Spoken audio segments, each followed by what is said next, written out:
and this is Just Your Average Joe with my guest appearance by James Mooney. Say hello, James, to the How you camera. doing, guys, girls? And we are doing the first inaugural episode of, obviously I said Just Your Average Joe, and this is a cup of Joe Unfiltered. So basically, what I want to do, what my hopes is for this channel, is talk about current movies, talk about old movies, movie trailers, just topics that I feel passionate about, and so on and so forth. I want to keep this as open as possible. And I don't want to just stick to movies. I don't want to be that one channel that just covers this and just covers that. I want to be all over the place. This is Cup of Joe Unfiltered for a reason, because I want to speak my mind, just go at it full force, but at the same time talk about things that are passionate to me. That could be anything. It could be Marvel. It could be Star Wars. That could be as the movies that we're going to go over the list of what we're anticipating for this year. It could be something as simple as depression. I don't know why you're laughing, but it's true. And the other thing is too, though, is you know me. You've known me my whole life. You know me over 30 years, and you know the fact that I do like to joke around, and we've laughed about pretty much everything. I mean, Who are you again? we couldn't serve all mass as altar boys without laughing hysterical. Oh, that's true. We used to serve funerals and just start laughing hysterical. Not at the dead people, but just... No, not at the dead people, but I mean, we were kids. Would we laugh like that now? Of course, but that's besides the point. But anyway, I'm actually glad that you're on here for a couple of reasons. Oh, thank you. Not only because it is my inaugural episode, first episode might be my only episode, but the point is it took me a while. I went out. I've been out of work. You know that. I've been out of work for almost 8 months now, and it's been hard. It's actually took a toll on me, and I've used YouTube as an outlet, as a channel. I just basically to my way of just passing the time, and basically as a welcome distraction. So here I am, I'm sitting home, and I've been in pain, and I haven't been able to really do anything. I haven't really been feeling myself, and I said to myself, why don't I just go out, get a webcam, this isn't top of the line, this isn't this is affordable stuff, and just start spitballing and doing my own thing.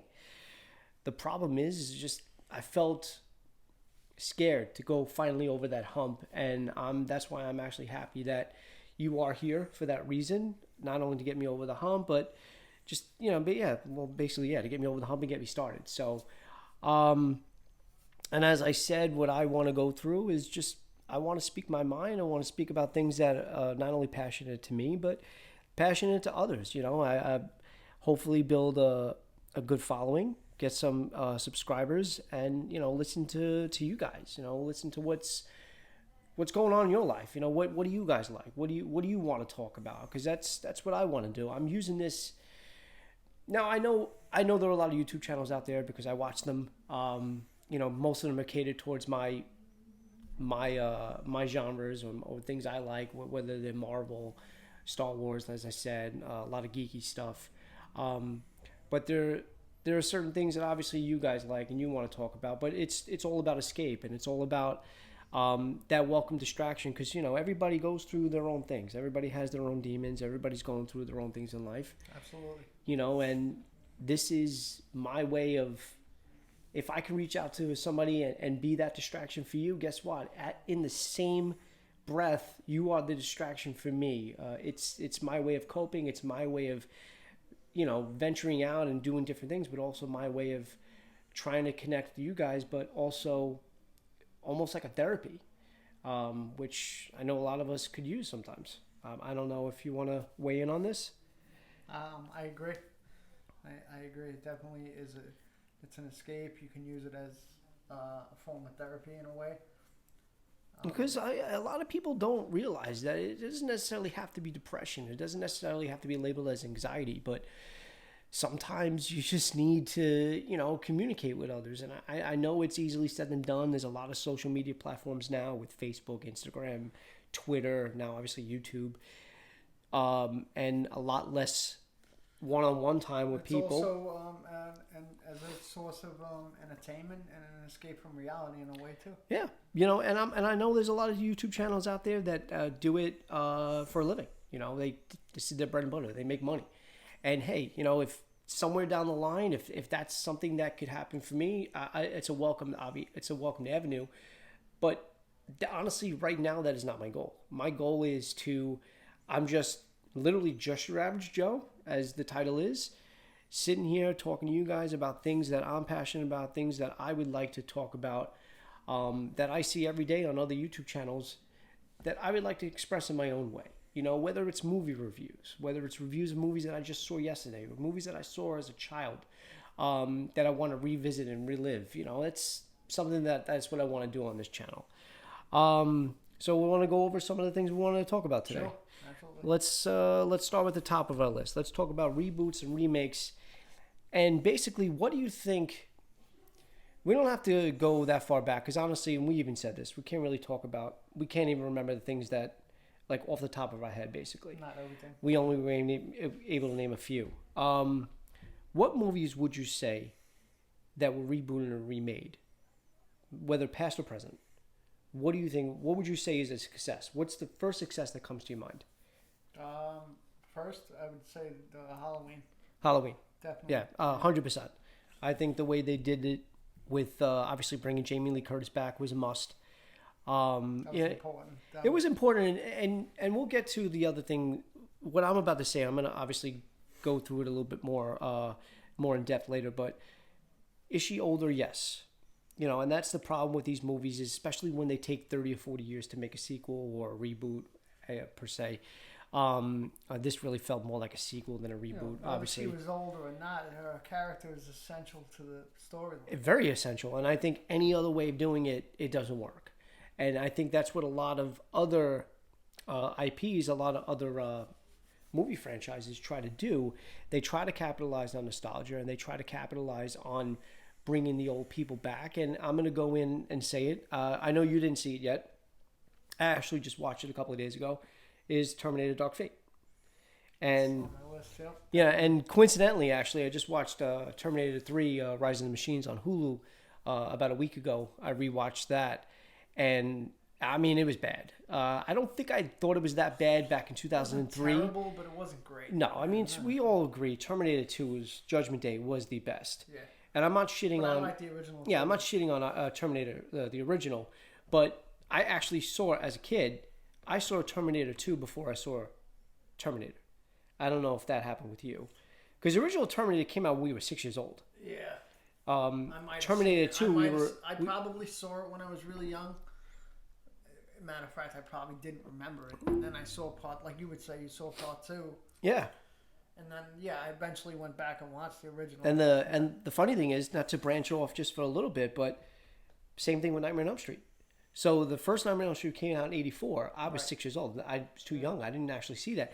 I actually saw. I might have seen it. Yeah. I saw Dream Warriors. I saw Dream Warriors first, and then around that, Dream Warriors was the third one. The third one, yeah. Okay. So I saw Dream Warriors first, and then I was really into it, and then I ended up watching. Then I watched part 1 and part 2. Part 2 was horrible, but anyway, let's go back to Terminator. So Terminator basically did what Halloween did in a sense. They made a sequel. They disregarded all the other sequels. So this was a direct sequel from Terminator 2. You're talking about Dark Fate. Yeah. Okay. This is a direct sequel from Terminator 2. And obviously brought back Arnold Schwarzenegger, because it doesn't work without that. No. Although his plot, his purpose, it was purposeful, but whatever. It probably could have been without it. And then obviously this time around they bring back the original badass Linda Hamilton, and I'm glad they did.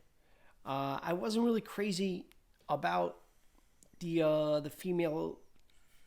Linda Hamilton, same as you would say, Jamie Lee Curtis, very essential to that. Exactly, and I think that's where the other ones missed. I think that's where the other ones missed. I'm not going to go into too much about Eddie Furlong's character, because I know you want to see it, so I'm not gonna really ruin it. But he's actually in this. Eddie Furlong was actually in this. He's actually in this one as well, as John Connor. Look, without a Sarah Connor, but the Sarah Connor, I'm not talking about Emilia Clarke. I believe Emilia Clarke. Did you see Genesis? Yeah. Terminator Genesis? Yes. Emilia Clarke played Sarah Connor, right? Was it? Younger version. I wasn't. You know what? Now Yeah. that I think about it, was that before Game of Thrones? I believe no. Game of Thrones was already on. Game of Thrones was already on. Okay. I believe so. Honestly, I didn't watch Game of Thrones when it first started. I got into it. I watched it long after it started. I got into it after it was already on. No. You know what? I'll take that back. I started watching Game of Thrones in 2012. So and Genesis I think came out 2014. Game of Thrones started when? I just said When did it start? Oh, I don't know. 2008. No, I don't think it was that far. But anyway, let's. Besides the point, because Okay. we're going off. Topic, I liked, obviously, I said Sarah Connor being back. I liked Linda Hamilton being back. I didn't like the other characters. I didn't know who they were, and my problem with reboots So that took away from the movie, you say? and remakes, and I was talking to you just before we started hitting record, is my thing is, and I think I'm onto something, is there's movies that are synonymous with the actors and actresses that played in the original parts. Mm-hmm. So as I said before, when it was just you and I talking, I said perfect example would be a Die Hard, right? Yeah. And we'll get to the joke in a little bit because I thought that was pretty funny.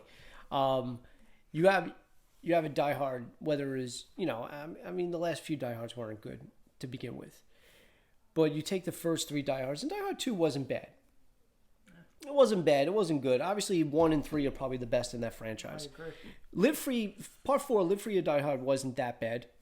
But it's just, by that point, it really didn't even feel like a Die Hard movie anymore. No, and then by the last one, it just felt like now he's a superhero. The problem with an IP like Die Hard is if they ever decided, which I don't see why they would, but if they decided they wanted to reboot it or whatnot, the problem is when you take these movies, even better. Let's put Die Hard on the side for a second. Let's put that on the back burner. Let's take a movie like Rocky. Let's say, whether it's 5, 10, 20 years down the line, they want to say, you know what, we want to reboot Rocky. Sylvester Stallone and Rocky are synonymous with each other. Terminator and Arnold Schwarzenegger are synonymous with each other. Die Hard and Bruce Willis are synonymous with each other. And that's why a lot of these reboots and remakes don't work. Is because, some of them you bring back, the older version of them, and nobody wants to see that. As good as Creed was, and Creed 2 is Creed 2 could have been a little bit better. I was really hoping for more. I still haven't seen Creed. Because Rocky 4 was my favorite Rocky. Obviously, the first one is a classic, but Rocky 4 was my favorite. I love them all. As far as entertainment value, I loved Rocky 4. So I was really hoping for more with this. But when you see these actors, whether they're 70 or in the 60s, and that was my biggest issue with the Irishman. I told you that already, and we'll get into that in a minute. I agree with you though on the Rocky thing. I mean, I love them all, but by far entertainment wise, Part 4 was definitely the most entertaining. It was. I mean, it was basically like a movie. It was like a music video with the whole. I thought Rocky Balboa was really good too. Rocky Balboa was amazing, and I thought that was important for him to do because of 5. And how bad Rocky 5 was. I mean, I didn't think it was. I liked Rocky. I mean, when we were 12, when it came out, it wasn't that bad. But then you watch Rocky 5 now, and it's just like, oh my god, his brain damage, accent. No, the brain damage. I didn't like it back then as much. I was really disappointed with that movie, and he wanted to right that ship. He wanted to correct that straight off the bat, and too bad it took 26 years for them to do it. No, my math is way off. I'm sorry. 16 years to do it. But the movies that do work, and what movie did you say worked? Halloween.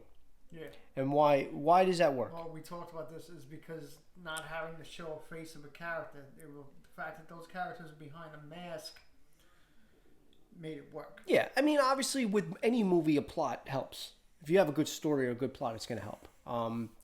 So one day, if there is a movie that comes out with an aged character that we love since childhood, and the movie works, like a Rocky Balboa. Now, Rocky Balboa works. another thing. That's you a perfect said, example. An age character, like even though we know story wise these characters age, but being that we never really see their face, you can't see them aging. Well, that's why I said like a movie like Friday the 13th, Yeah. Halloween. Now, Yeah, Nightmare on Elm It Street. also depends on what you do with it story wise to make The it story work. helps, Yeah. but when you have a different faced still character, have to like a develop the Nightmare on Elm character. Street, Nightmare on Elm Street and Robert Englund were synonymous with each other. Yes, he was wearing a ton of makeup, but his character, his persona, and his presence on the screen.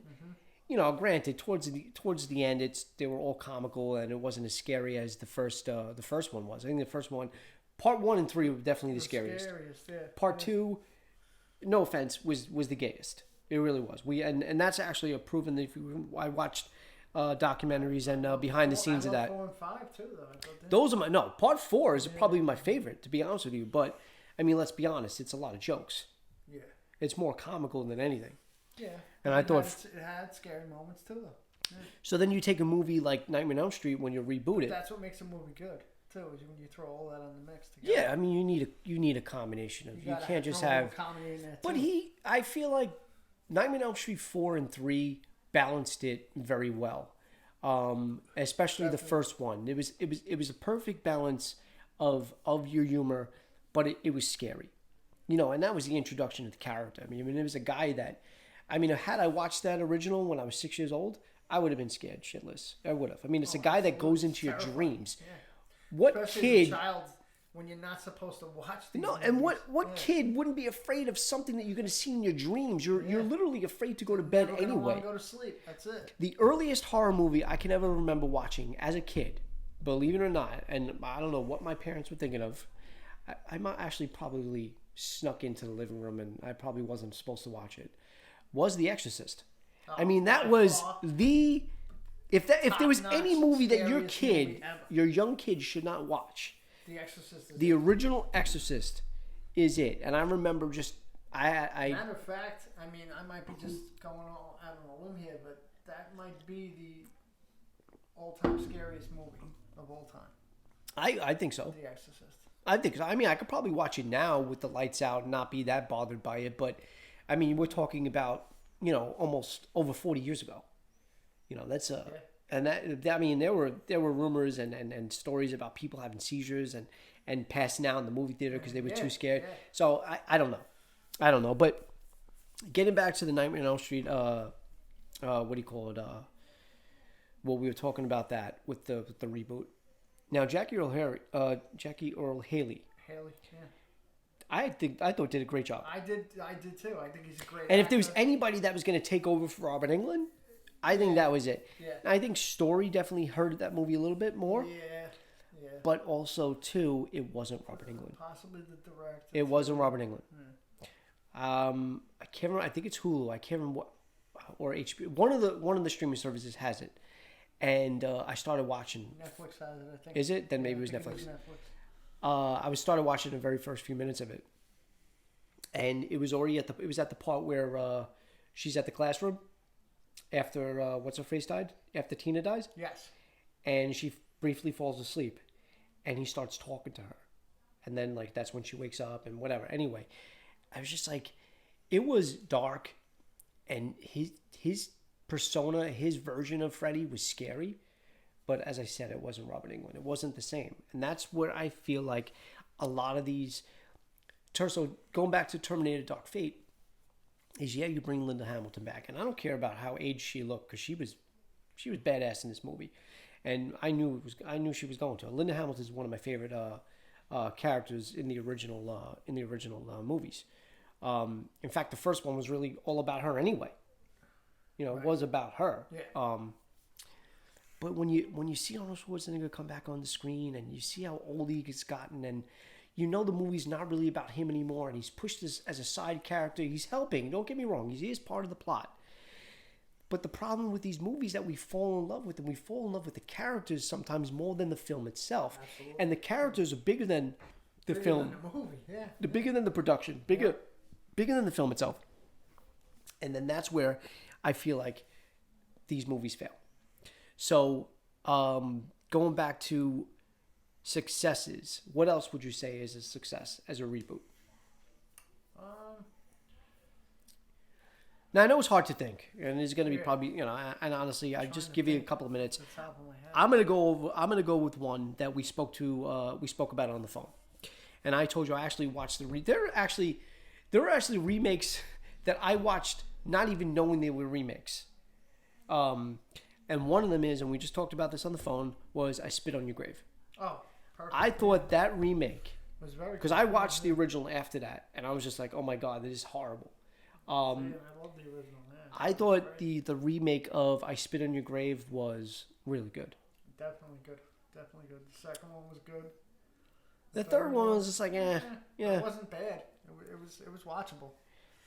Watchable. And then what'd you feel about Friday the 13th reboot? That just came out, what, 2009? I think it was? I didn't think it was 2010? that bad. I mean, I thought it was okay. I mean, it wasn't fantastic. I wasn't like blown away by it. But that's another, what do you call it? I think it worked, but I think it failed because of other reasons. But it's another example of Nothing to do with characters in a mask. The characters is obviously the reason that You got Michael Myers in a mask. You never see the guy's face. No, and that's why it works. Friday the 13th, Jason's always in a mask. And that's why it So works. you continue to pump these movies out. But the thing is, obviously, the storyline helps those movies, whether they succeed or not. 100%. Yep. And Friday the 13th, I thought it was. Now, when you go to Friday the 13th, the original franchise, and you go past, honestly, I even told you this, and I know I'm probably going to get a lot of hate for this, for anybody that actually watches this. I really wasn't crazy about the original Friday the 13th when I started watching. First one? After I started rewatching them, 1980? yeah. Well, because the first one Because, I mean, don't get me wrong. wasn't really. Jason didn't take over till the second one. Jason didn't take over until the second one. It was his mother, but you didn't really know that until the end. I like that part. It was good. It was good for its time. It was scary. Oh, what was that? 80. That was 1980, right? 1980, yeah, it was scary. I thought. And you go back to 1980. Yeah, that was For was its big. time, That that was was big. a scary movie. Exorcist. You Halloween, can't say 1978 for you its can't time, say that about was a see that's the scary thing movie. is you can't say Exorcist for its time because Exorcist is still now. Whether it's back in was it 74? 73 was the original. 73? Yeah. Whether it was back in 73 or now, that movie still holds up. The original Halloween. Yeah. I love the original Halloween. Michael Myers is actually probably my Original favorite. is the best one ever. Halloween, Michael Myers was always my favorite. I don't know why. I always I favored agree. him over. My favorite over Freddy, over Jason. I did. Now I thought I thought the Nightmare on Elm Street movies were better though. But those movies stand out on their own. Yeah, but You can't really. I mean, yeah, you can. you compare watch them, the but original Halloween and it's just like the acting was just like it's very campy. I mean, and that was that's also that's the perfect word. and that was the way they made the movies back then. The slashers, especially Friday the 13th, was very like that. Now, but back then, technically, No, it wasn't back campy. then it wasn't campy. That's what it That's was. what it took to be scared. Yeah. To be scary. I mean. I'm going to throw another fail. I'm going to throw two fails, actually, that I just realized now. Total Recall. I thought there was no point to remake. That was with Colin Farrell. Oh my god, I totally forgot about that. Yeah. I don't think I ever even seen it. Yeah, I think, honestly, I know I saw it. I just can't remember it. Original Total Recall, I thought was awesome. I just recently watched that. That's another movie where it's just like, all right, you know what? It's fine. I can still watch it. Entertaining. It wasn't a great movie No, per se. But no, it was very entertaining, and It was just It was the early 90s. It was was a actually good 1990, action movie, yeah. right? 1990. So it was an Yeah, it was early 90, 90s yeah. Arnold Schwarzenegger blockbuster. That's all it was. And RoboCop. RoboCop. See, I'm not like I can't say I didn't like it because I'm not too familiar with them, but I do remember them sort of. But I don't remember them being bad. No. No, I'm talking about the Right. reboot. They just rebooted it. Yeah, no, I didn't see that. Yeah, see, I wasn't really crazy about that. And then, all right. Some things they shouldn't just touch. Well, that's that's the next topic we're gonna go to, and this is gonna be a fun topic. Sometimes. Which movies are on your do not touch list? And I'm gonna go, and I know you liked it, but I'm gonna say it. The first one I'm gonna say is gonna have to be Child's Play. But they already They should have left it alone. But you can't pick a movie that they already touched. Oh. This is a child. Let me tell you something. I know you have a soft spot for Child's Play, and you're very anti the remake. I will say I did see it. In fact, I own it. I bought it. I went that far as to buy it. It was very entertaining. It was actually I was actually submerged into it. I thought it was very funny. I thought Mark Hamill does a really good job with the voice. I mean, yeah, it wasn't Brad Dorff. Brad Dorff. Yeah, it wasn't Brad Dorff's iconic voice, but at the same time, it was a fresh take on it. It was different. It was more about electronics taking over our lives, which could happen. A lot more believable than someone incorporating their soul into a doll. So it was a little bit more believable. I mean, it wasn't a great movie, but I would put that. I would actually put Child's Play on the side of a success over a fail. Okay. I would, and I know you really can't weigh in on that because you haven't seen it. I think you need to open. I really think you need to open your broaden your horizons a little bit and accept them because they're look, they're gonna do it. We can sit here until we're blue and we're gonna go over. I'm gonna pick. You're right. Because we could be here all night. I want to pick at least 5 movies. At least 5. If we want to go to 10, maybe we'll go to 10. I mean, who's writing the rules? No one's really writing the rules. Of movies that we love growing up that you would never want to be touched. So Child's Play has already been touched, so we can't really go with that. I'd put that on the side of success. I want you to watch that. So movies that haven't been remade yet that we're hoping that they do. Classic movies, whether they're from the 50s and 60s, 70s, 80s, Doesn't 90s, whatever you watched it, watch movie IP. It could be a franchise, right? It might be easier to say, you know what, it might be easier to say a franchise than it would if there's many sequels that you would never want. So try to pick 5. And if you can't think of one, I can start the ball if you want. If you got one, yeah, you can start. I got one. They should never touch Back to the Future. Oh, I agree 100%. Robert Zemeckis actually, I think he has. A classic. Now I really can't. First one's probably my favorite. First one is the best. I can't really. And I love part 2, and even part 3 was good too. I can't say this for certain, but I'm almost positive Zemeckis has some type of thing written down where I think he has a do not touch. Yeah, and I really hope that's true. Right? I'm pretty sure I read that or I saw that somewhere. Oh God, I hope that is true. But so here's the funny thing about that. So I follow a couple of 80s nostalgia pages on Instagram. I do too. Yeah. And one of them was rate Back to the Future 2. Rate it okay. 1 to 10. And I said I give it 7. I said 8. And I said, if you had asked me this back in 1989, I would have said 10. Because back in 1989, Back to the Future 2 was my favorite.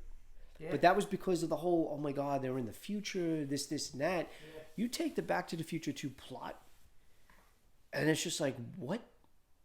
Wait, it doesn't make any sense. Right. So I agree. The first, and part 3 is not bad. No, it's not good. I would probably give it a 6. Yeah. Still, it's still a good trilogy. As a trilogy, it is top. But part 1 is easily the best. And part 1 is 10. Obviously, you can't say, well, you know what, we're going to do a reboot. We're only going to reboot part 3. So, obviously, to reboot Back to the Future, they would have to reboot the franchise, and not just a single episode. Yeah. Try to pick one for yourself now.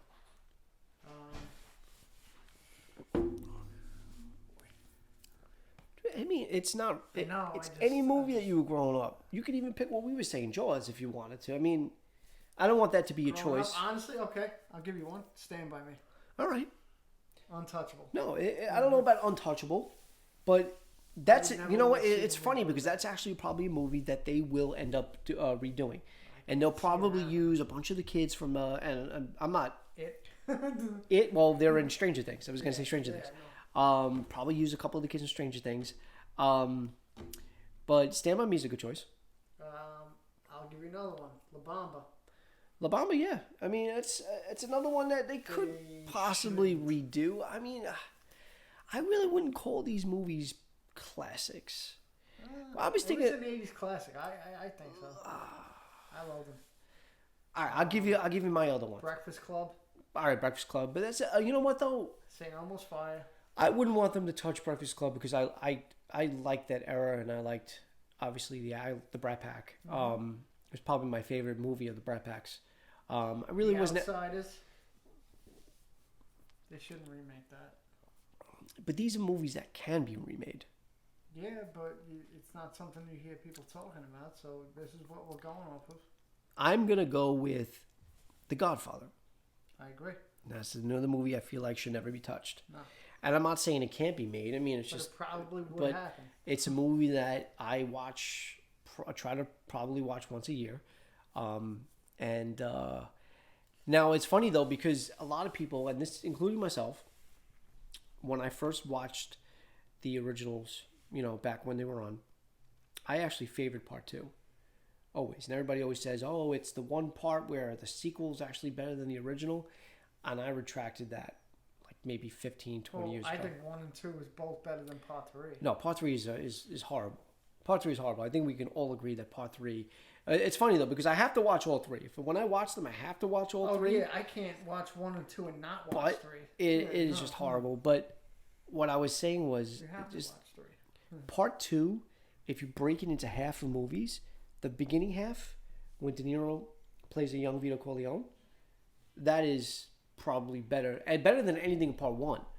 But then when it gets towards the middle and the end of the movie with the whole Hyman Roth and the Cuba and the politics and him killing his brother, which I know happens, but it was a soft spot for me.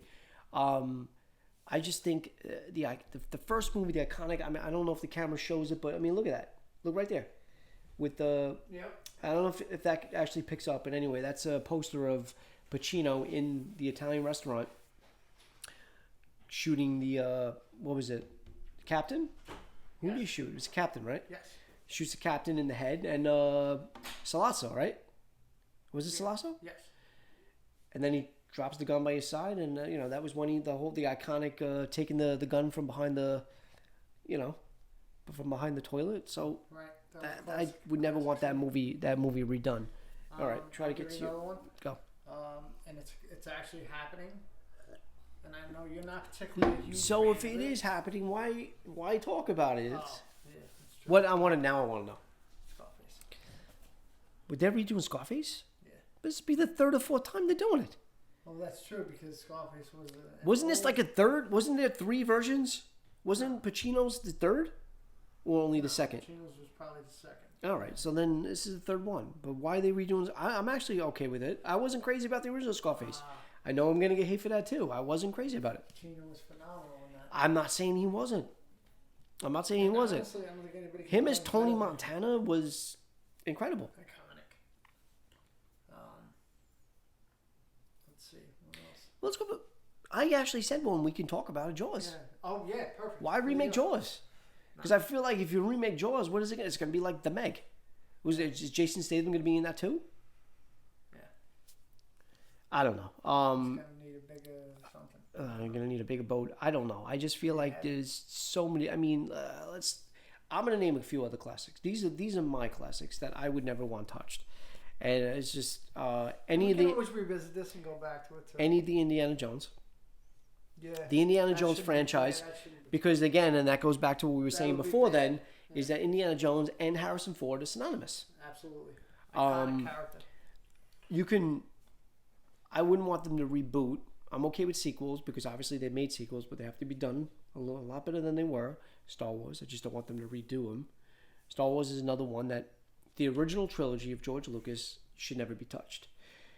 He's tweaked it so many times you can argue that he did touch it, but I would never want that done. E.T. There you go. I was just gonna say. Come on, Yeah. you can't touch You E.T. just read my mind. Because you know what? Okay. So here's what will happen if they redo something like E.T. It's going to be all CGI. It won't be practical. And even though and the way they do that, and that's what takes away the from movie original. magic The original was fantastic. that was present in the early days of, not early days, but it was only whatever, but in the 70s and 80s and what they did with what they had made the movie. It was phenomenal. I mean, that, I'm probably going to say something that might not even be true, but I'm almost positive. That rolling boulder, now, be as it may, it wasn't a real boulder, but that rolling rock that is chasing Indiana Jones was a real prop. Yeah. but they wouldn't use that back now. Now it would be all CGI. And to be honest with you, but CGI, when used the right way, works. Sure, I agree. And not to take away from something that was so great and no, that's something like that's what I'm saying. The ET character, they'll probably change the design of it and end up being all CGI. See, what they try to do with these remixes, they try to make them better than the original, and you can't, from in that time when these movies were made, you can't get any better than that. That is what it is. What your goal? The test of time, right? What your goal? If I was, I'm not, and I have no with music with cover songs. Some cover songs should just not be done. It could not be done, or as you said, and you put it actually in a good aspect, is that they do try to make them better, and the problem is, don't try to make them better, just try to make them yours. Exactly. Make it's them okay your. To steal, it's you make it unique. Your version of it, and that's what I was going with the Child's Play. It was their version. They didn't just copy and paste, use different actors, and just go scene by scene of the original, whatever. They said, you know what? We're going to take this idea, we're going to spin it, and we're going to make it different. We're going to make it a different story, and that's what they did. And that's why I said it worked, and that's why I appreciated it. If people look at it that way, and you explain it that way, then it'll work. But again, that only works with certain. Now I don't know if you noticed, but few of the movies that I just basically said don't touch came from a specific decade. Now, I was thinking about a week or two ago, I was watching this show. I said, I'm pretty sure it was on. I think it was on Hulu. I have so many streaming services now; it's hard to keep up. It was either Hulu or Netflix, one of the two. And it was a show on the 80s, and it wasn't like you said. It wasn't the movies that made us or toys that made us. It wasn't like that. No. It was. I'm pretty sure it was like a CNN special that was recorded, and then streamed on one of these channels. And basically, what it was is all of the movies of the 80s and all the classics. They left out. They left out a few. It was definitely not all. And that's how I saw The Big Chill. That's how I was like, I never saw The Big Chill, and it gave me ideas for movies that I actually never got to see. Another one that they shouldn't probably remake, The Big Chill. And then I was talking to my girlfriend because we were watching it, and I said, if I had to pick one decade, and it's and I said it without hesitation too, because and we talked about this over the phone. You go to the 70s, you have the original Rocky, you have the first two Godfathers in the 70s. You have Jaws. There are classics that are in the 70s. Serpico. There are so many, but hands down, without hesitation, I said if I had to pick one movie decade that I had to keep, it's almost like that that whole desert island. If you had to go to a desert island and you only had one movie decade of those movies to watch for the rest of your life, which one would you pick? And I said without hesitation, it's got to be the 80s. Do you agree? And if not, what decade would you pick? I agree. I agree to a certain extent, but I also love the 90s and I also love the 70s. But if I had to pick one, the 90s. Don't get me wrong. The 90s had a lot of good movies. And obviously we can't sit here and say all of them, but you have a few that. Yeah, if I agree with you on that. If you had to There's too many classics. You basically 80s. All you have to do is say Spielberg, right? Zemeckis, and John Hughes. Those three directors alone. Chris Columbus. Yeah. Those three, and Christopher Columbus. Well, Christopher Columbus was Home Alone, right? Yeah. Well, we don't want to call. We don't get Chris Columbus. Yes.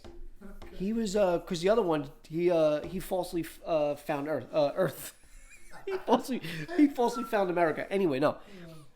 But Chris Columbus did Home Alone, right? He sailed the ocean blue. Did he? Did he directed Home Alone? The first Home Alone? Yes. Okay, that was a John Hughes story, though, wasn't it? That he gave. John Hughes produced. No, but it was John Hughes' story that he gave to Columbus. I believe you're correct on that one. Yeah. Okay, wasn't that the same thing for Christmas Vacation? I'm not too sure about that one. All right, you might be right. Who knows? But we'll have to look at that up. Anyway, you go to the 90s. Yes, the 90s have whatever. But then you got IP like Aliens. Aliens, not Alien was 79. That's the answer to that. Right? Was Alien 79? Aliens. Alien. Alien was 79. Right. Yeah. Aliens was 80. One? Why do I want to say 86? Wouldn't have been that much. No, you're right. I think it is 86. Was it that far Was in it between? 85? No. I think you're right. I think it was 86. Either way, I know Aliens was in the 80s. Yeah, we wouldn't even be able to watch Spaceballs. Oh, there you go. Mel Yeah. Brooks. That's another movie that probably shouldn't be. Anyway, Yeah. so now that we've been The talking, 80s. we've been talking for about 40 minutes now, which is actually not bad. I do want to go over. It's a short list. There's a whole bunch of other movies that, by title, I probably didn't pick up on. I just went with the most popular movies that are on the list of the 2020. All right, we can do that. Now, really quick, with an asterisk because it's already out, and I'm really pissed I didn't get a chance to go see it, especially because it's probably going to win Best Picture tomorrow, is 1917. I want to see 1917. I'm dying to see it. Yeah. I really, all the hype, I want to see it. And this isn't really in any order. There's a few movies that are in order because I was looking online to see what's coming out through the year. On the top of the list that hasn't come out yet is Godzilla versus King Kong. I think that's going to be phenomenal. I think it is too. I was a little underwhelmed with King of Monsters. I haven't seen it yet. Yeah. The only good thing about that one is it answered the fans to the point where it said, okay, where are our monsters? Like it took what, an hour, I think, for Godzilla to hit the screen in the original. The original Godzilla was really good. I remember seeing that in the movie theater, and I loved it. But the problem was I went to see that with you. yeah, I saw it the second time with you. Yeah, I saw it first time before you. Halloween Kills. I'm excited for that. I'm excited. I want to see what they do with the next two. Now, Birds of Prey just came out today, and I don't know. Series? No, Birds of Prey is a movie. It's in the world of Suicide Squad. It's with Margot Robbie as Harley Quinn. Harley Quinn. Yeah, and it's her and a bunch of another. You know, it's a female cast. Mary Elizabeth Winstead, and a few other actresses. Even what's her face is in this movie. Rosie Perez. Rosie Perez. Yeah, Rosie Perez is in this movie as well. I just don't know if those actresses and the storyline, even Ewan McGregor's in it as well. He plays a villain, Ewan McGregor. I really don't. I don't know. I don't know how you feel. I'm not really crazy. You know, I'm not really a DC fan. There's only a few DC movies that I'll watch. The Marvel and DC things. Now, Birds of Prey, when it comes out on digital, I'll probably watch it. I'll probably stream it or rent it, or maybe stream it for free. But Invisible Man, that comes out. I think that looks promising from the trailer. It looks promising, but I'm wondering how. Elizabeth Moss, I think she's a good actress. I loved her in Mad Men. Yeah, but how? I mean, she's good in everything. I never saw Handmaid's Tale. Have you? I haven't. No. But she's really good in that. I heard. If she's even in it, I might be wrong. She's the star of it. How close? Not in plot, but because I only saw the one trailer for Invisible Man. How much of a resemblance to Hollow Man did that feel for you? Yeah, you know what? That's a good point. Right, and that's actually something that I watched on YouTube as well. That was in the back of my mind when I was watching It looked. It did, which was a good movie. I thought it was really good movie. I thought Hollow Man was a really good movie. That's why I think Invisible Man might work. Yeah. The Mummy sure didn't with Tom Cruise. I'll say that. Yeah, I didn't see that one. A Quiet Place 2. I'm excited for it because I love the first one, obviously. Yeah. So I'm curious to see what they do with the second one. Well, the second one, I don't know if you watched any of the trailers. So I've seen the last trailer. No. So what they're doing with this one, because John Krasinski is actually in this trailer, even though he died. And the reason being is they're showing more of the invasion itself. Like how these things started on the planet and how everything, and I mean, something I probably wish The Walking Dead would do, show the actual origin of the outbreak. Yeah, makes sense. So that's why I think Quiet Place 2, I mean, also because Quiet Place 1 was so good, but I think that's why Quiet Place 2 is probably going to be good. Are you into, I don't really know, are you into the Bond franchise? The what? The Bond? Yeah. Not exactly. I mean, I've seen a lot of them. Because this is the last one, so No Time to Die is going to be the last one with Daniel Craig. Okay. That's going to be the last version of Bond with Daniel Craig. I wasn't crazy about the one that just came out before this one. It the it eludes me the title. I can't really remember. I did like. Oh, is it Skyfall? Or Skyfall was the last one? There was one that I actually did like. There was a yeah. And we just watched a trailer before we started this.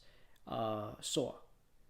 The new Saw reboot. I don't know if it's a reboot or I thought it was a sequel. No. Or a sequel because it says Saw reboot. When you go and you Google when so you it's a reboot of the original Saw. I don't know.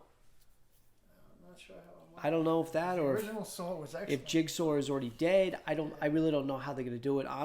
It's got my interest. I really want to see it. I'm a big fan of the Saw franchise. I wasn't crazy about the first few, but hold on one second. We're gonna take a quick break. Okay, and we are back. I had to get a quick refill and pee break. Say that on the air. I don't care. We were talking about Saw and how interesting it looks. Next on the list, we got Wonder Woman 1984. I don't know if you didn't see the other Wonder Woman, right? I didn't see the original, no, but I was a big fan of the TV series as a kid. Yeah. No, I think liked, DC, that was probably one of the ones. And I believe it was it Batman versus Superman that we saw her? Yeah, Batman versus, you saw, she was set up in Batman versus Superman, and then obviously she was in Justice League. I thought Wonder Woman as a standalone was a pretty good movie. I'm not really a fan of the DC universe, especially not a fan of that take, the Zack Snyder visions and whatnot. But no, the Wonder Woman as a standalone was a pretty good movie. So I'm kind of interested in this, and then also Black Widow. This movie is before Endgame. It's after Civil War. You really didn't see that. So I am a little curious to see what she was up to as a solo character. Top Gun 2. This goes along the lines of what we were talking about earlier. This isn't a reboot.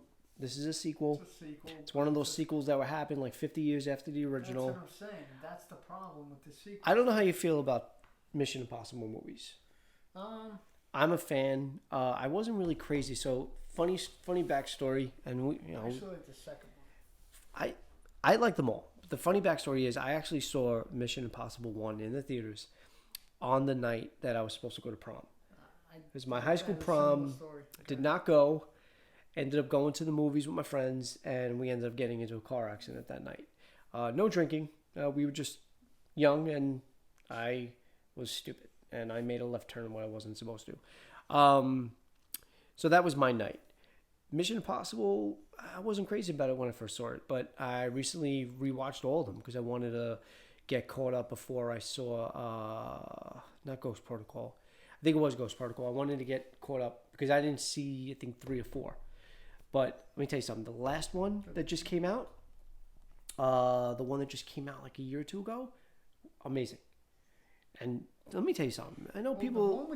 I think the one with Philip Seymour Hoffman was supposed to be really good. They were all... No, but that's the thing. And they really have been better and better and better than I think the first 2 or 3 were. Tom Cruise, he gets a lot. Villain in the third one, right? That was the third one. I think it was the third or the fourth. The third one. I don't even know what they're up. I don't even know what they're up to now. I think you're right. Yeah. I thought this was 7 that's coming out. Anyway, What?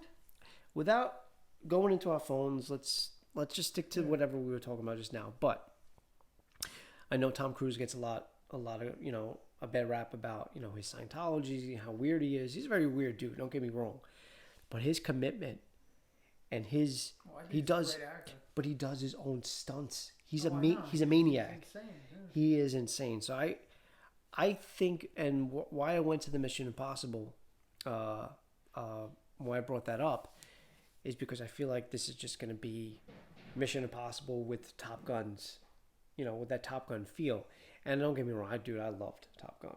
Oh, the original was great. I mean, Danger Zone, Kenny Loggins, I'm in it. I probably could have done without the gratuitous, topless on the beach playing volleyball. I as a guy, we didn't need that. But it was, dude, Iceman, Hey, Goose. Goose. He's no chicken. You know what I mean? Give it up to Goose. He is no chicken. And why don't we just talk about that? Anthony Edwards dies in everything he does. He does whatever TV or whatever movie he's in. Did you ever look that up? Did you confirm that when I told you about Revenge of the Nerds? That I'm pretty sure his character gets killed. I don't know. I didn't look it up. I don't really remember that actually. Next on the list after Top Gun Why 2. would somebody die in a comedy? Wouldn't be very comedic, would it be? No. Ghostbusters 3. That's what did you probably feel? gonna be good. What do you feel about that? How do you feel about what's his face? Jesus. No. The it's on the tip of my tongue. I can't believe it. Reitman. Ivan Reitman's kid. Oh, Jason Reitman. Yeah, Jason well, Reitman taking over the. rightfully so. I mean, I feel a lot better now. makes sense. Did you end up watching the Ghostbusters, the all female cast? Did you watch that? Nah, it's not. I did. I saw it in the movie theater. I will say, the best part of the movie was Chris Hemsworth. I think his comedic element and his timing is actually a lot better than people give him credit for. I think Chris Hemsworth is actually pretty funny. He's funny in the Marvel movies as Thor, and I thought that was the best part. I really think it was a movie that was not needed, and I'm glad they're actually going forward with, even though it is. I like him as an actor. I'm actually 31 years later. Another movie that's 30 something years later is Bill and Ted's. We finally get a part 3, and but again, it's not a reboot; it's a sequel.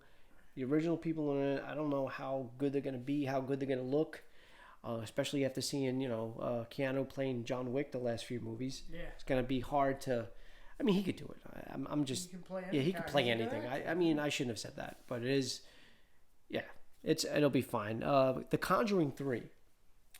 I think the Conjuring movies. So other people. The standalone movies aren't that good. I did not like the standalone movies that much. I mean, Annabelle's. Don't get me wrong. Okay, so Annabelle, the first one was horrible. Then I think it was Creation that was better. Yeah, that was good. Annabelle Creation was definitely better. And here's where I'm a little bit iffy because I don't know if it's The Conjuring or what was the other movie that we saw in the movies? Insidious. That was another good franchise. But so The Nun is the Conjuring universe, correct? Yes. Okay. Right. What about Crooked Man? Name sounds familiar. Was that also The Conjuring? I don't know. And then I also told you didn't know this. The Curse of La Llorona is actually in the Conjuring universe as well. Yeah, that's right. And I did read about that as well. But I did not give that movie that much time. I watched The Curse of La Llorona about maybe 5 or 10 minutes, it was okay. and it wasn't It had its bad. moments, I'm not but saying it was it bad. was I just lost interest, and I was just like, I agree. But I have to say, out of all the other movies, with the exception of Annabelle, the second one that they did, where she's back in the house, Homecoming. was it? The last one. Oh no, that's right. No, that's right. There's 3 Annabelles. Homecoming was good. Or was that Spider-Man Homecoming? Yeah, you're thinking Spider-Man Homecoming. What? Annabelle Comes Home. Comes Home. Okay, that was okay, but the second one is the best. The first one that they came, it was Animal Creation. Yeah. But out of that universe, I think the Conjuring movies are the better movies, and I'm really excited to see. It is a different director though. Is it? James I was Wan reading is it. that It's director? not James Wan. I was reading into that, so I don't know what they're gonna do with that. But and then a movie that I feel like I hope it's not. And we also talked about this about a month or so ago. I really hope it's not like an El Camino kind of movie where, it's a continuation or it's a part of that universe or that series, the Many Saints of Newark. Mm-hmm. I am a huge Sopranos fan. So I know can't you wait are. to see it. I'm very curious to know. We haven't even seen a trailer. We don't really know much about this movie. That's true. I want to see what they do. I'm happy Gandolfini's son is in it. Yeah. Definitely. I hope he portrays Tony really good. Young Tony. Yeah. But it's one of those things where it's like, okay, what was it, 2007 was the last Sopranos, right? It's like 13 years now. But I don't know. We'll see. Now, The Witches. Did you know that they were remaking The Witches? Yes, I did. And what do you think about that? I thought the original was great. Oh yeah, I loved it. I love that movie. I mean, Rowan Atkinson's in it. Mr. Bean himself is in The Witches. I mean, of course, Angelica Houston and Angelica Houston is in it. yeah, Angelica Houston is the lead witch. No, I know it from the original. But No, I don't know if she's in this one.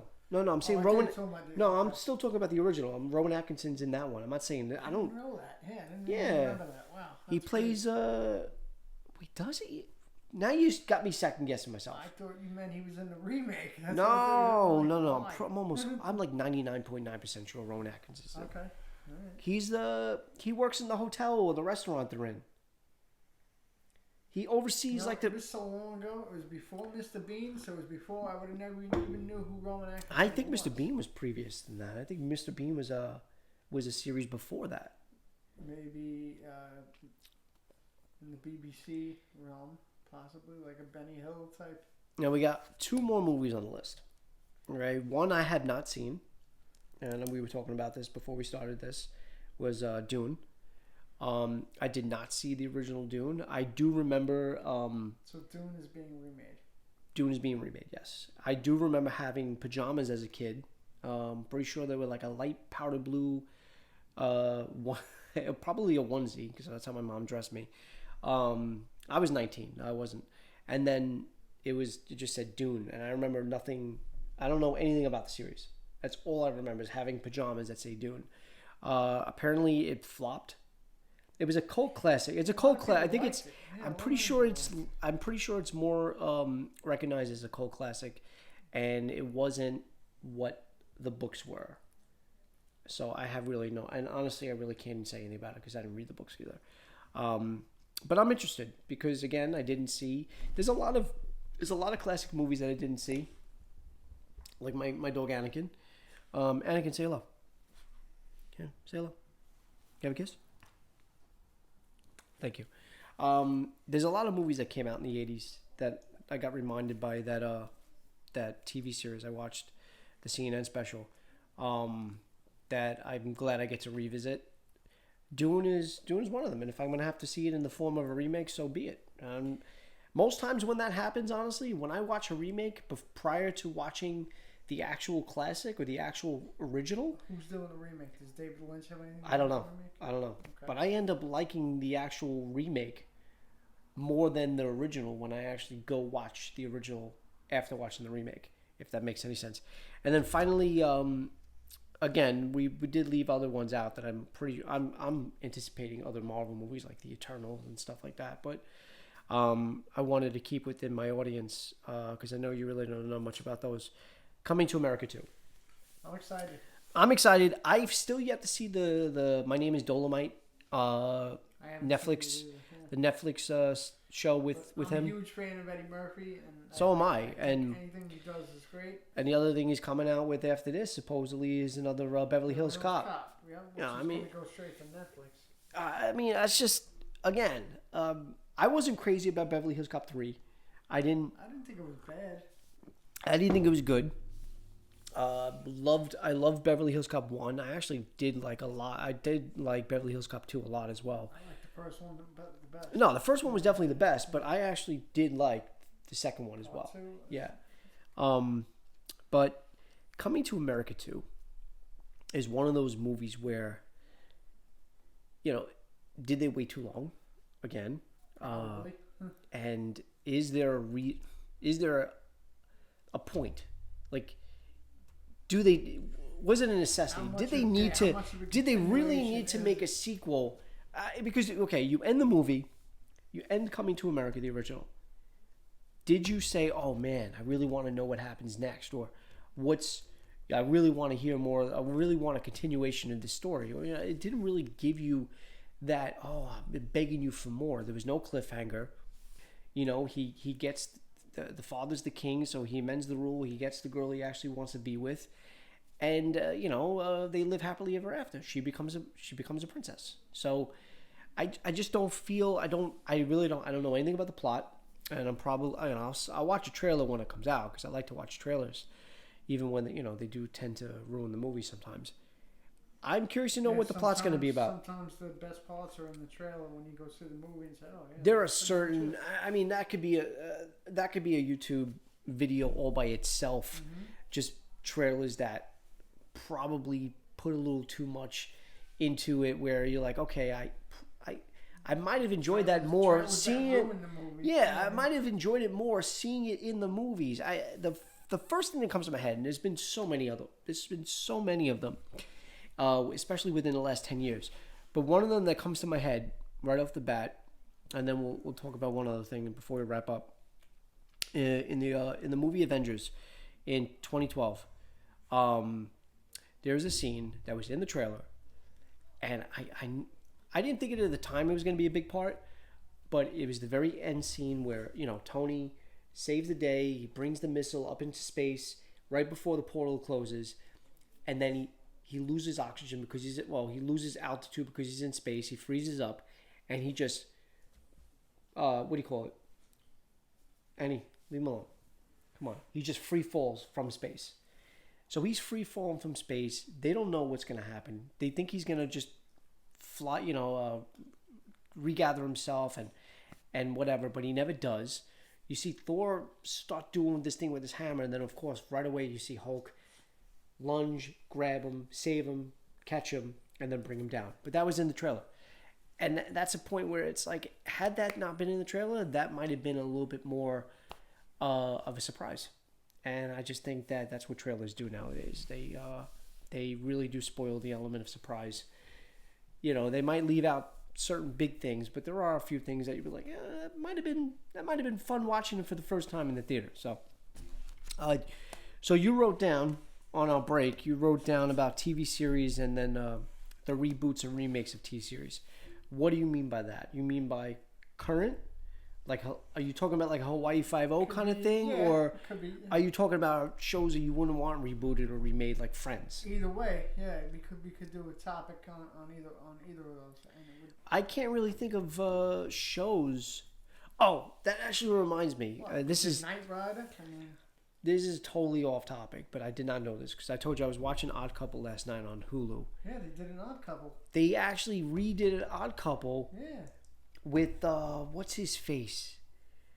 Oh, who was that black actor? He was on that wasn't Barney Miller. He was on another comedy show back in the early, like the late 70s, early 80s, and I can't remember what it was. I used to love it. I don't think it was Benson either. I can't remember what it was. But I didn't know in a retelling in the early 80s that he played, I believe he played Felix.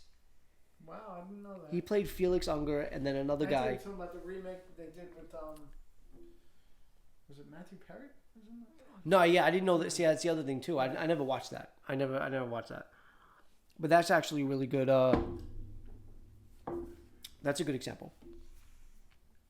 I mean, this shows that I don't think they can ever do. And the funny thing is, they actually did something like that, where they retold on live television using, obviously actors of today. They redid the Jeffersons and All in the Family iconic episodes. And I think they did a good job. They did a great job. But those shows, Jeffersons and All in the Family, because I actually like both of those. Probably the same. Yeah, they were great shows. Those were the TV shows that I watched. I mean, obviously growing up as a kid, or being a kid, at that time, I didn't understand what I was watching. I just watch it. Believe it or not, I used to like shows based on their intros more than anything. Welcome Back, Kotter was one of my favorite shows as a kid, and it wasn't even because of the show. It was because of the song in the beginning of the show. The show was great, though. Yeah, I love the show. But when you take shows like Jeffersons, and you take All in the Family, yep. Three's Company. I mean, it was one of Good Times. What's happening? What's happening? These shows can never be remade, and they should never try to remake them. Definitely not. They really shouldn't. Now, I will say this. So, one show that was in that era, One Day at a Time, they redid that. They're remaking it. No, they're in their fourth season, dude. Oh, are they? Yeah, third season maybe. Fourth season. Is that the one that's on Pop TV? Is it Pop? Yeah, because I think it is. A commercial. It is I Pop didn't TV. know it was the fourth season. Though. So it's a Latina family. It's a Latina family, and the grandmother is what's her face from West Side Story. Not Maria, obviously, because Maria was Natalie Wood. Who is the? Honestly, what is her name? I saw West Side Story. Well, they're redoing that too. That's another movie that's coming out this year. Steven Spielberg is Yeah, and I thought you knew that. I was going to go on my list, but I was Actually, like, yeah, I did know that. Yeah, I mean, I'm not going to go see that. The same thing as why I didn't go see Cats, which I know you can't compare West Side Story and Cats to, but I mean, given what Cats did, not saying that they're going to be. Just goes to show you these things. Yeah, but Cats did bad because it was horribly CGI'd, and I heard that it looked ridiculous. Knight Rider was remade, but I don't know. And that goes to show, I'm not saying that David Hasselhoff is synonymous with Michael Knight, but it is. He is. And did they use the same voice? Did they use Mr. Feeney for I don't know that they did. I don't. Because that's another thing. How can you have Kit? First of all, how can Kit be anything other than a Trans Am from the 80s? You can't. I was William Daniels, Mr. Feeney. Yeah. That's his name, William. Yeah. So there's certain shows that I just would never touch, but the only one I could think of that came off the top of my head was when you said it was Hawaii Five-0, which I remember watching the originals with my grandfather. He used to love that show, but I don't know anything about it. That and Barney Miller, like he used to love. Barney Miller was great. Another great show. Hill Street Blues. If you had to pick a show that not only you don't want to be remade or redone, but maybe your all-time favorite show, we'll stick to the 80s because I think it's easier. What would you pick? And it doesn't have to be a certain genre. It doesn't have to be a comedy or whatever. I mean, Three's Company definitely stands out there, even though it's it's a mix of 70s. 80s? Yeah, go to 80s. I'm gonna go with the Wonder Years.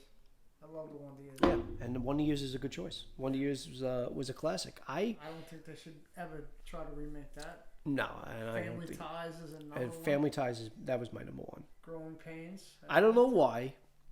I mean, I know growing up, Family Ties was a show that I watched with my mom, watched my dad. It was one of those family time shows that we actually used to watch. I mean, it's funny, it's ironically enough, it's Family Ties. Mm-hmm. But those were one of the shows that we used to watch, and it was like an event. And everybody watched together. Yeah. The other thing is, though, you can watch that now. That's one of those shows where you can still watch now. And I remember, so I know I bought the DVDs and I was watching the DVDs, but I was watching them and I was laughing hysterical. And it holds. I know it's dated, and I know a lot of it's talk about Republican and I mean it's not dated with the politics, but with the presidents back then and whatnot. But because Reagan was the president back then, so he was always holding up pictures of Reagan, and that was his idol. But that show I can never be touched, and I would never want it to be touched. That's also a test to Michael J. Fox. Michael J. Fox, there's no better. There's nobody better. What else would you like to add before we end my inaugural episode? Well, not to go to stay on topic. Another show, I don't think there is. You know what? Here's the other thing too. I mean, I wrote this down, and I'm gonna try to do that. These are gonna be like a note set that I'll have of things that I want to talk about and get off. But if something, and I'm sure people have noticed, you're gonna notice, and it's normal. You're gonna go off topic. You're gonna go off on tangents. You're gonna talk. This is just a guideline. If there's anything that goes to your mind, like you want to be like, oh, you know what? I saw a chicken on the road the other day. I really want to talk to you about that. I was like, why was there a chicken on the road? He wasn't crossing it, by the way. He was just on the road. But this isn't a script. This is a guideline that I just wanted whatever. We never got to tell my joke. And there's no stupid. But I basically said, and we were talking about in the beginning, how I feel like the roles are synonymous with their actors. Like, you have your Arnold Schwarzenegger from Terminator, and you have your Sylvester Stallone from Rocky, and those are why those movies can't be touched, because I just feel like no other actor really can embody those characters. And then I said, John McClane. Now, you have Bruce Willis, and not only do I feel like Bruce Willis is synonymous with John McClane, but at the same time, do you really want him making another Die Hard now? Because then I feel like the older he gets, it becomes more like John McCain. I know it's a stupid, corny joke, but I just thought it was funny. I wanted to add that. What would you like to add? You were about to say something. That was off topic, and no, it wasn't off topic, but we were talking about the shows that shouldn't be touched. Like I said, we said One of the years, Family Ties. Yeah. I said Growing Pains. Right. Another one that just went out of my head, of course. Sorry, my neighbor's listening to some loud techno. If you guys can hear that, I apologize.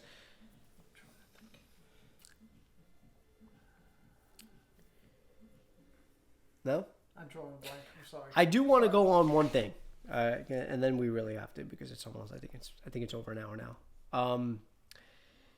I have it written on top of here, and I wanted to touch on it, but I didn't because I didn't want to maybe say the wrong thing or it to come off the wrong way. But I have written down here female leads and female directors. Now I do watch a lot of YouTube. And I read a lot on the internet about, the certain projects that are coming up, whether they're, all female cast or female lead or even anticipating a female director. And the big thing was the Star Wars thing and is Disney finally going to get a female director and this and that. And my take on that, and I spoke to you about this too, is why does it have to be, we need the male director or we need a female director? I just feel like get the right person for the job. It doesn't matter who it is. I watched the show The Mandalorian on Disney Plus, because I am a Star Wars fan. And Deborah Chow is, I believe, the director for 2 episodes, at least 2 episodes. If it's 3, it's my fault. I should have maybe read up on that beforehand. But I'm pretty sure it's 2. And she's also going to get the Ewan McGregor led Obi-Wan series that's going to be on Disney Plus within a year or 2. I think she's awesome. I honestly think her episodes were better than any of the ones that were on, and that's even including Taika Waititi and Dave Filoni. And I actually thought Dave Filoni. I think Dave Filoni is brilliant. I trust him with Star Wars. I trust his judgment. I trust his vision. But that episode, I think he only did 1. If he did 2, again, I apologize. But the one that Dave Filoni did direct was actually my least favorite. And I'm not saying it had something to do with his direction. I just didn't. I think the story, whatever. Anyway, what I'm saying is, I think that these should. I think that obviously yes, female directors should be incorporated more. If they're being overlooked, that should not be. Somebody should never be judged on a direction or on a vision just because they're a certain gender. On anything. Yeah, on anything. Yeah. We were gonna go with you, but we want to give it to the less qualified male. No, that's where it should never be. If a woman is more qualified to do that certain film or that certain genre or that certain vision, then she should get it. Not just because she's a female, but because she is the more qualified, and that is the one you trust your IP, your franchise with. And the same thing that goes with female leads. Everybody was like, the new Star Wars, people didn't like it because the female lead was a female character. She was a female hero. No, that's actually not true. What I, as a fan, was not happy with was not only the direction that the movie took, but the character direction that they chose to do. I mean, she was too strong too soon and without any explanation. Now, had these new, again, I know Carrie Fisher died, so I know they were very limited to what they can do. Let's pretend Carrie Fisher didn't die. And they said, you know what we're going to do? We want this series, this sequel trilogy. I mean, Luke is going to be in it. Han Solo is going to be, yes, we're going to bring all the other characters, but we want this to be about Leia. We want finally Leia's story to be told. That's a female lead, but that would be an earned female lead. It is earned. Same thing with the Terminator Dark Fate. They have the female version of the Arnold Schwarzenegger's coming to help just like he tried to help John Connor in Terminator Judgment Day. This one is trying to help the next whatever. And that was that. And that opinion about something. But and really quick, and I just feel like that if Linda Hamilton is a female lead, and it worked. So nobody said anything about Linda Hamilton. No one said anything about Linda Hamilton in this one. Same thing with Jamie Lee Curtis in Halloween. These are female-led, but they were earned. And I just feel like sometimes people aren't complaining so much Same thing with Kelly Marie Tran, with her characters, with Rose. People weren't complaining about Kelly Marie Tran. It was just Rose. The character was just horrible. It was horribly written. There was no, it was pointless. Her scenes were pointless. With her and John Boyega, just again, nothing.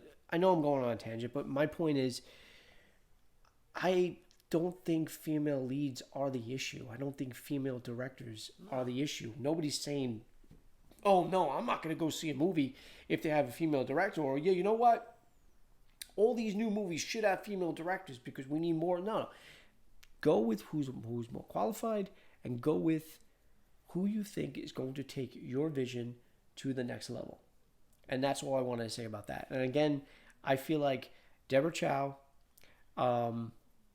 even honestly, even Bryce Dallas Howard didn't do a bad job with her vision in The Mandalorian. I hope to see more, and I'm really anticipating Obi-Wan, and I think Deborah Chow is going to knock it out of the park because she showed that she can do it. And that's the other thing too, is just like you have to have these people.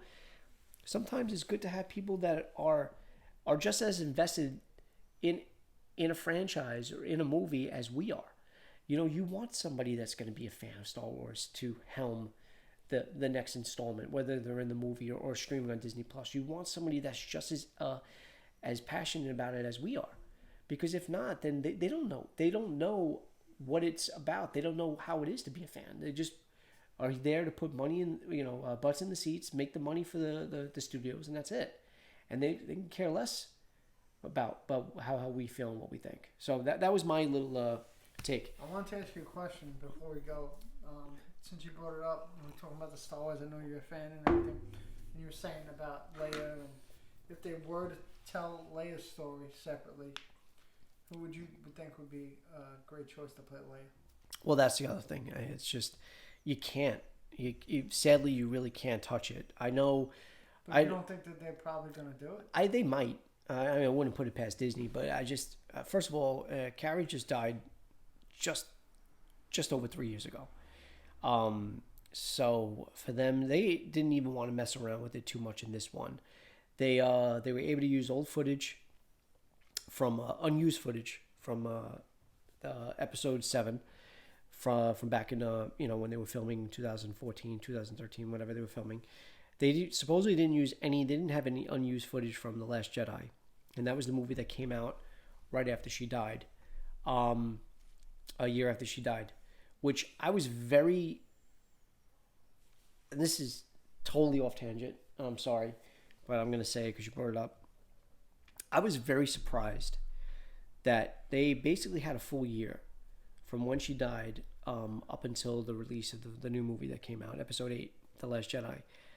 I don't know why they didn't modify the story as much in The Last Jedi to incorporate her death in real life. I know they were stuck basically between a rock and a hard place when that happened, and that's obviously an unforeseeable thing and a tragedy. The thing is, though, you had a year. I think there was several times in that movie, at least one main one, where they could have sent her off. I thought that would have been the better way to do it. That way they wouldn't have been stuck in episode 9. And what do you do? Oh, we got to use old footage. And they did do a flashback scene with Mark Hamill, digitally done his face, and they used her daughter's face. Oh, wow. Yeah. They used a mixture of her face and the daughter to be able to do that. Any other way, I just really don't see how they do it. Unless Billy Lord says, you know what, I would like to honor my mother if we're going to do something as a standalone to tell her story. I don't know if there really is a story to tell. It would have been nice to see her training as a Jedi, but it's just like one of those things where, same thing with Luke. You could even say the same thing with Luke. No one ever got to see Luke as a young Jedi.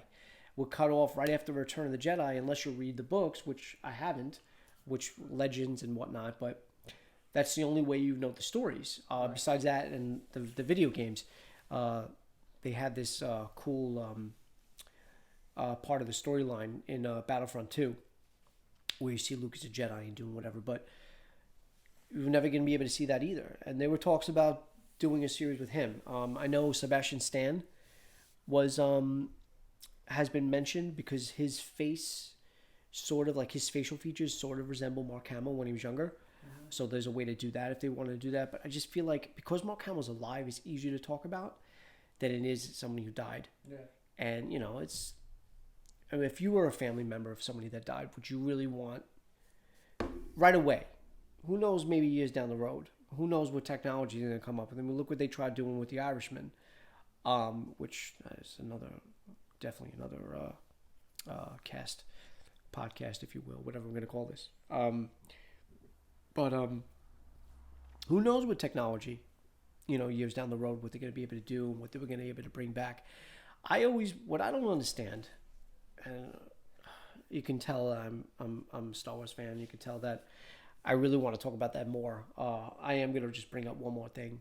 I mentioned earlier that, how I wouldn't want Star Wars, the original trilogy, to be touched. I just feel like it's something that should never be. And as much as George Lucas tinkered with certain things, he add better graphics and better CGI and whatnot to improve, the depleted and the resources that they didn't have back then.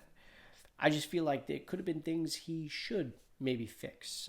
If you go back and watch the original trilogy, there's certain parts in the lightsaber duels where, the lightsaber ignites, and whether it's the blue or the green saber, there's parts where it's not colored properly and it's white.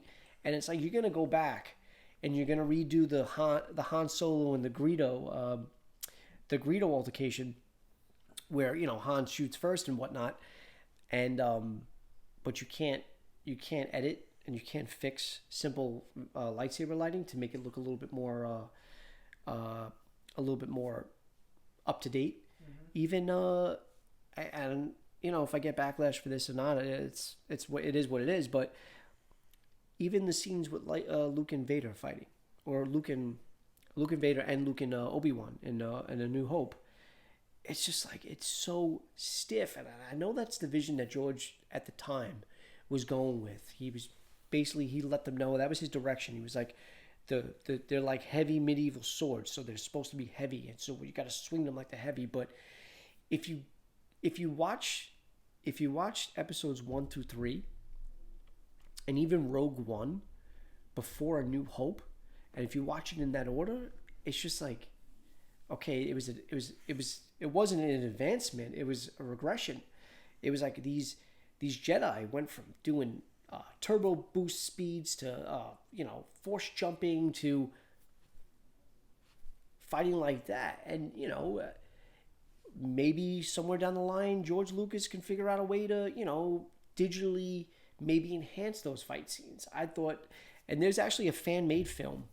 There's a lot of fan-made films, but there was a fan-made film made not too long ago where it was a reimagining, of the Vader and Obi-Wan fight scenes with stand-ins. And it was cleverly edited where you see what's his face? Oh my god. Alec Guinness. You see Alec Guinness's face, but then the fight scenes are stunt doubles.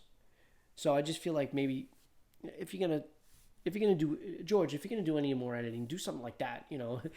Don't do McClunky, and not everybody would get that. So before we wrap up, anything else? Because again, this was a special episode for me. Again, this is something that I want to do on a regular basis. It's whether it's talking about something that I just saw on YouTube or I just read that, it could be a new movie I'm coming out, a new trailer I just watched, a movie that I just watched that I want to review and talk about. Instead of sitting here and doing nothing, like I said, this is my release. You guys are my therapy, and if I'm somebody else's welcome distraction, if I'm somebody else's therapy, if you will, then so be it. And that's what I'm trying to gauge at, and then trying to gain from this. But I hope to do more of these, and I hope people actually like what I put out. I don't have much funds, so I have to go with what I have. 2011 laptop webcam and a microphone, and just your average Joe doing his thing, unfiltered. And that's another reason why I call it a cup of Joe Unfiltered, is because no bullshit, no. I just want to straight shoot with you guys, and that's it. But I just want to say I'm happy to help you get it off the ground, and I'm happy to be a part of it. And thank you for having me. And hopefully, I really couldn't think of anybody else, dude. I mean, this is somebody that I've known 30 plus years, well over 30 plus years, 30, at least 35. No, right? Yeah, it's gonna be going on 35. 84, 36. yeah, Oof, 36. Long time. We just aged ourselves. But we're only 19. Do the math. But yeah, this is. I'm happy you. Look, I'm happy you came by. Now you gotta go home. So. No, I am happy you got to come on. I'm happy that you were able to kind of propel me in the right direction. I hope I actually edit this, and I hope I can get it out to you guys. But that's it. Yeah. I hope I got everything. I hope I. Yep. End show. And on that note, thank you. And hope you guys can hit like. I hope you guys can hit subscribe. And I hope to get back to you guys fairly soon in the future. Thanks.